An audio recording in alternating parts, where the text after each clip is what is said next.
नमस्कार, स्वागत आहे तुमचं माझ्या यूट्यूब चॅनलमध्ये, ज्याचं नाव आहे स्वामी भक्ती मराठी. आपली आर्थिक स्थिती चांगली असावी असं प्रत्येकालाच वाटत असतं आणि आपण त्यासाठी कष्ट आणि मेहनत देखील करत असतो. पण आपल्या कष्टाला नशिबाची साथ मिळणे हे देखील तितकंच महत्त्वाचं असतं. नशिबाची साथ मिळाल्यावर त्याचा मोबदला हा आपल्याला मिळतो आणि आपण अजूनच कष्ट मेहनत करायला लागतो.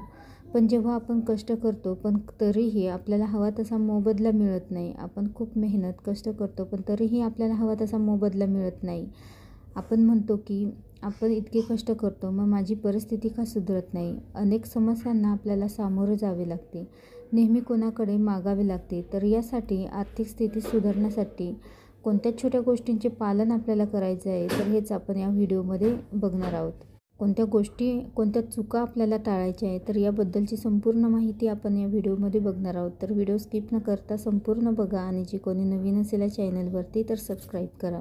तर बघा, कोणत्या चुका आपल्याला टाळायच्या आहे, कोणत्या नियमांचे पालन आपल्याला करायचे आहे. तर बघा, आपल्याकडून कळत नकळत अनेक चुका घडतात आणि त्यामुळे आपल्या संपूर्ण कुटुंबाला त्याचे दोष लागले जातात आणि आपल्या संपूर्ण कुटुंबाला त्याचा भोग भोगावे लागतात. आणि या चुका आपल्याकडून झाल्याने माता लक्ष्मी आपल्यावर नाराज होते आणि ती आपलं घर सोडून निघून जाते आणि आपल्या घरामध्ये अलक्ष्मी नांदते.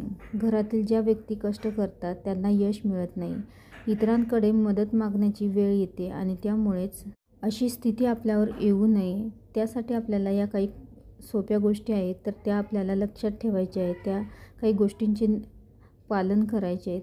तर ह्या गोष्टी आपण केल्या, या गोष्टींचे पालन केले, या चुका टाळल्या तर अखंड लक्ष्मी आपल्या घरामध्ये वास करेल. कधीही तुम्हाला कोणाकडे काहीही मागायची वेळ येणार नाही. कष्टासोबत नशिबाची साथ देखील मिळेल.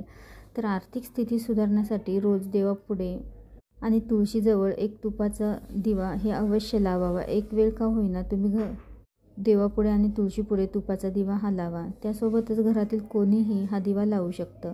रोज सेवा नाही केल्या तरीही चालेल, पण तुम्ही रोज एक टाईम का होईना देवापुढे आणि तुळशीसमोर एक तुपाचा दिवा हा आवर्जून लावा आणि यासोबतच 5 मिनिटं का होईना तुम्ही नामस्मरण करा. अतिशय प्रभावी सेवा आहे. रोज तुम्ही करून बघा आणि नक्कीच तुम्हाला अनुभव येईल. त्यानंतर आर्थिक व्यवहाराचे जे कागदपत्र असतात, ज्या काही वह्या असतात ज्यामध्ये आपण सर्व हिशोब लिहून ठेवत असतो, किंवा शॉप असेल किंवा व्यवसाय असेल तर तुमची जी आर्थिक व्यवहाराची वही असेल तर त्या वह्यांवरती पहिल्या पेजवरती आपल्याला श्री किंवा शुभ लाभ असं अष्टगंधाने लिहायचं आहे आणि हे करून बघा. त्यानंतर तुम्ही खूप महत्त्वाची गोष्ट जी म्हणजेच बहुतेक लोक ही चूक करतात आणि ती म्हणजे संध्याकाळी दिवे लागण्याच्या वेळी 5 नंतर कोणालाही उधार पैसे देऊ नका किंवा कोणाकडून देखील उसने घेऊ नका. त्यानंतर दिवा किंवा समईचे तोंड हे दक्षिण दिशेला कधीही करू नका. त्या दिव्याचं तोंड उत्तरेकडे ठेवलं तर लक्ष्मी प्रसन्न होते आणि पूर्वेकडे ठेवले तर सुखप्राप्ती होते आणि उत्तर दिशा ही भगवान कुबेरांची दिशा मानली जाते आणि त्यामुळेच तुम्ही या दिशेला दिव्याचं तोंड ठेवू शकता, पण चुकूनही दक्षिण दिशेला ठेवू नका. तर दक्षिण दिशेला आपण पितरांसाठी दिव्याचे तोंड हे करत असतो. त्यानंतर पैसे देताना किंवा घेताना उजव्या हातानेच द्यावे आणि कधीही नोटा मोजताना थुंकी लावू नये, थुंकी लावून मोजू नका. तर हे खूप चुकीचं आहे. यासोबतच ज्या वेळेस तुम्ही कोणताही पोथी किंवा ग्रंथपठण करता त्यावेळेस देखील तुम्ही असं करू नका आणि पैशांना तर चुकूनही थुंकी लावू नका. त्यानंतर ज्यावेळी काही खरेदी किंवा विक्रीसाठी तुम्ही जाता तेव्हा तुमच्या खिशामध्ये एक छोटी पुडीमध्ये 5 लवंग किंवा तुम्ही कोणत्याही महत्त्वाच्या कामासाठी जातात तर त्यावेळेस तुम्ही 5 लवंगा हे आपल्या खिशामध्ये किंवा पर्समध्ये ठेवायचे आहे. अखंड 5 लवंगा घ्यायचे आहे. तर यामुळे तुम्ही ज्या कामासाठी जातात तर ते काम यशस्वी होतं, त्या कामाला यश येतं.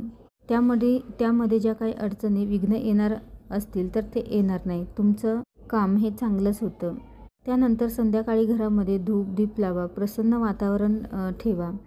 त्यासोबतच सर्वात महत्त्वाचं म्हणजे संध्याकाळी मीठ, पीठ, दूध, दही, साखर कोणालाही पांढऱ्या वस्तू या मागू नका किंवा कोणालाही देऊ नका. त्यानंतर तुम्ही दागिने किंवा नवीन दागिने घेतले तर ते देवघरासमोर थोडा वेळ ठेवायचे आहे आणि त्यानंतर तुम्ही ते तुमच्या बाजूला उचलून ते ठेवायचे आहे. त्यासोबतच जे पगाराचे पैसे येतात तर ते घरी आणल्यानंतर प्रथम देवघरासमोर थोडा वेळ ठेवायचे आहे आणि त्यानंतर ते तुम्ही उचलून घ्या आणि त्यानंतर ते तुम्ही वापरू शकता. तर हे काही महत्त्वाचे नियम आहे, तर ते आपल्याला आवर्जून पाळायचे आहे. या चुका आपल्याला टाळायच्या आहे, ज्यामुळे पैसा आपल्या हातामध्ये टिकेल, आपल्या घरामध्ये टिकेल.